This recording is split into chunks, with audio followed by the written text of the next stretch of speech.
market. I mean, Greece is not risk-free. And there are models about how to do this, because what you can do is take the German interest rate and you could compare it to the Greek rate, and the difference between those two is the default risk between Germany and, you probably say Germany is risk-free and everybody else is not. There are models for that. In the Eurozone, in your country, because you owe money in your own currency, it's a more messy question. I think the central bank here is going to say, we're going to assume it's zero, although it's not zero. So it's not really IFRS, it's just how you chose to apply it here. For sovereign in Pakistan, relating to all the instruments relating for the local currency exposure, for the foreign currency exposure, like for dollar-based exposures, we are going for the credit risk. But for the local currency for other countries, we are actually providing some. But not for your own. If in the Pakistan dollar-based bonds, if there are any Pakistan dollar-based bonds investments, we are assuming there is a credit risk. I mean, you should assume there's a credit risk also for local currency bonds as well, but that's a really messy topic. It's a really messy topic. Not at the moment. Yeah, and that's a circular from your central bank, I presume. Not circular, it's just. That's an understanding on the Yeah. substances. Even for our overseas locations, we are in the local currency bonds. We are. The risk against the government should be considered as the Well, this is a whole complicated topic. I don't want to go more into it because I watched an hour lecture on this topic. It's not risk-free and it's messy. But practically, in this environment, they're going to allow you to use zero. Are they your auditors? You can use zero, right? For You'll also have to consider the cash deposits with commercial banks, right? So then there is a risk. yeah, Because right now there is no provision being made on cash with banks. there might be cash deposits with banks. Yeah, there is a risk involved. There is, and it depends on the credit rating of It the. depends upon the bank's external rating. external rating, and we have actually I provided. don't think there is a model right now over here for the commercial banks in Pakistan. That's why you take the Moody's. Moody's Moody's has proxy. ranked The Moody's rating. PD of Moody's and the LGD for the Moody's proxy. You use the proxy PDs and the proxy LGDs. For your cash. Yeah, double B for minus. deposits. I think it's B minus for top 5 banks of Pakistan. B minus. Yeah. That's the highest? From Moody's. Actually. Because of the economy is going down. It has gone down. For sovereign. No, No, for banks. I mean for local currency. Yeah, for banks to default. That's not very good rating. Very bad. because even the Moody's rating is. That's junk, isn't it? And No, C, single B. C is junk. No, single B is Single junk. B is below single B is. So B minus is junk. B minus is fine. Look. C, double C, and all these are junk. below single B. Well, I've asked you a question earlier regarding if the government gives you the guarantee for the payment. It's the last court guarantee. Triple C plus After 12 months period, there is assurance that you will get the money. What would be the risk factor? I know that the government is going to pay me the whole amount, right? But the time period when it's going to pay is not certain. Amount is certain, time period is not certain. So the question we have here is, you have a guarantee from the government on a payment that's going to be late. So my view on that is, when you do your L, loss given default, you might assume the loss given default is zero, if you have a government guarantee. And then the time horizon would affect the interest rate calculation. Not interest rate calculation. I think we have to discount my trade receivables because Yeah, it's discount. it's discounted. Yeah, which is your interest rate calculation, the discounting. They can also say they do not have a default at all because there has been an extension of the order. Correct. I would say if you got a government guarantee, I think what they're going to have you do here is say there's no loss. If we get the interest for the delayed period. Well, If we get the interest for the delayed period, then there is no loss. yeah, if there's no interest, then there's a loss of this. Then there is a loss. There's a time value of money element there. Is that what you're doing? So there's a loss on the time value of money. So you would have to present value it and then accrue interest. So the loss would be the time value portion. Yes. Yeah. So in case you have a delayed payment, so in that that case, we're going to record provision against it. Am I right? Correct. To record the impact of time value of money. If it's, I would say if it's over a year. I think the standard says over a year. Right. In that case, So is it over a year is a lot, yes, what if I get the whole amount later? So I'll reverse the provision. including the interest? No, it's not the interest, the time value of money. The time value of money. Let's say if my Yeah, but when you present value it, you then have interest income going forward. So at the time of payment, the discount is unwound. you are saying that the amount of which I am getting and the amount after 2 years would be, let's say if it's 2-year period, it would be equalized. Correct. Fully amortized over the period. Correct. Effective interest rate method. Correct. So a lot of yes. We are calculating the expected credit loss rate. So how much back in time you would have to go to see the sales and receivable trend? Well, the standard doesn't say it. You need to make sure, from a bank's point of view at least, that you cover an economic cycle. So my view is 10 years is too short right now because the last bust was '08. What about the manufacturing company? Depends on the industry. Depends on the industry. I mean, I think a lot of companies are not going more than 10 years, but 10 years could be too short. What have you seen? How many years have you guys gone back for manufacturing?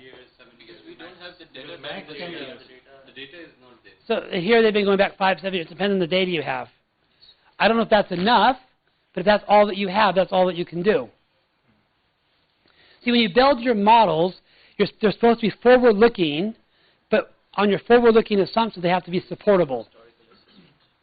So the forward-looking is a bit tricky because you need to consider factual circumstances. You can't just say there's going to be a recession next year. There has to be it's based on facts. It's a messy calculation. So what's new here is the current category must have a loss. You cannot put 0.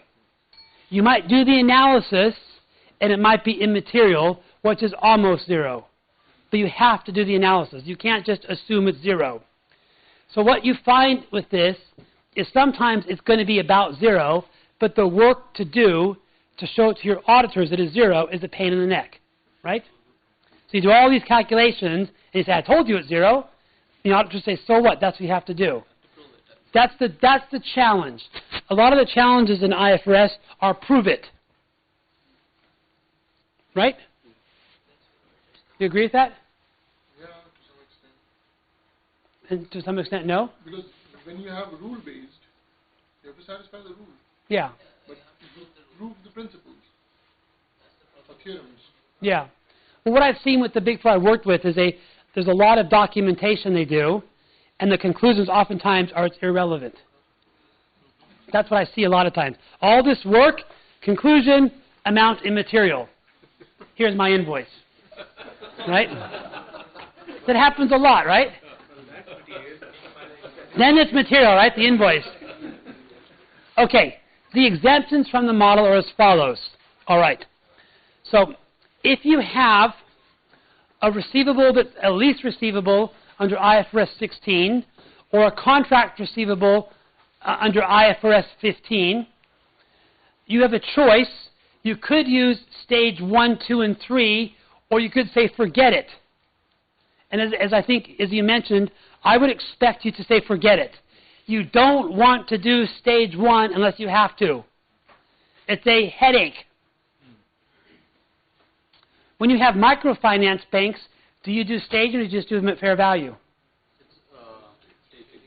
You don't use fair value for microfinance? Because I saw an example in Africa for microfinance, which is really messy. They just fair valued everything. But I think they already have the models. Again, the debt model. Oh, you have the norms from the government here, that's why. They already have the models because for them, they do business decision making on a portfolio basis. Whereas the bigger commercial banks, their concentration of credit is in Item by item. party to party. Or Do you have any microfinance clients yourself? Yeah.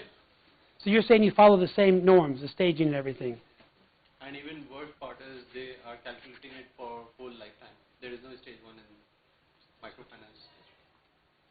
All the loans are, why? Because the period of their loans is very like 1 year or maybe one Yeah. and a half year, very small. So for that, they have gone with the simplified approach and have calculated lifetime For everything. for everything. Yeah, I saw a case in Africa where they used fair value. So, because you can make an accounting policy under IFRS 9 to use fair value. But the debt Fair value.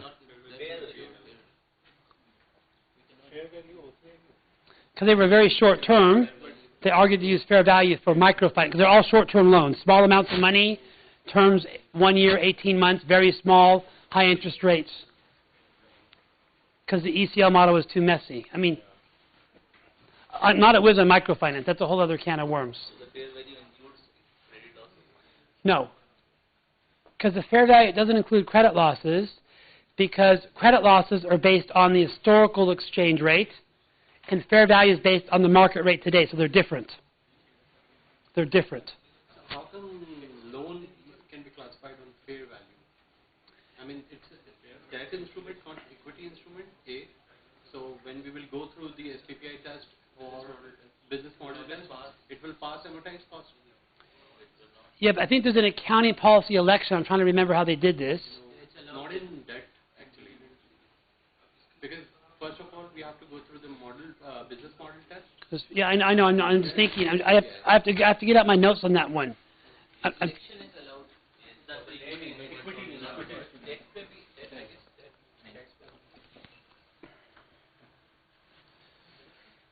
Unless you have a loan, and you fair value the loan to fair value the asset to match them up. There might be a workaround there. I have to look at it again. Okay. So, and then basically, if it doesn't have financing, and it's from IFRS 15, you cannot have stage 1. And the only time where you only have stage 3 is like my example with the Greek bonds, right, that my mom bought. If you buy something impaired on day 1, it's stage 3. So that's more for banks don't usually do this, but some investors buy distressed debt because it's at big, deep discounts, and it's a whole other business. So a traditional bank doesn't usually do this. So those are the 3 exceptions, okay? There is a financial institution which their objective is to rehab or rehabilitate certain industries, and what they are doing is they are actually giving loans to some of the companies or let's say corporates in country whose credit rating is actually like 11, 10 or maybe 9, 10, 11, 12, whatever. Fine. So what will they do? They will classify those loans on day 1 as stage 3 or stage 2 or stage 1? Yes. Well, no. If you initiate a new loan, so what this is saying here is you purchased or originated credit impaired. Yeah, it's stage 3 because it's purchased or originated. This is not so common that I've dealt with. Are you talking about a development bank or a normal bank? It's a development financial institution. Like ADB, something like that? Perhaps. Something like that. Why? Because when we explored it from other subject matter experts, they classified it as stage 1. And then the notch movement case for this SICR and more whatever. Their business model is like this. Yeah. That's why Because they have taken a decision to lend. charging more interest To a rates on sick that unit company. and I get it. Well, I think this. Have a high risk, but not the default grade. And when we analyze their data, past data, none of their client has actually Defaulted. Well, I think. Okay, my experience with these development banks, as opposed to a normal bank, is oftentimes there's also. Is it a Pakistan agency or is it an international bank? It's international.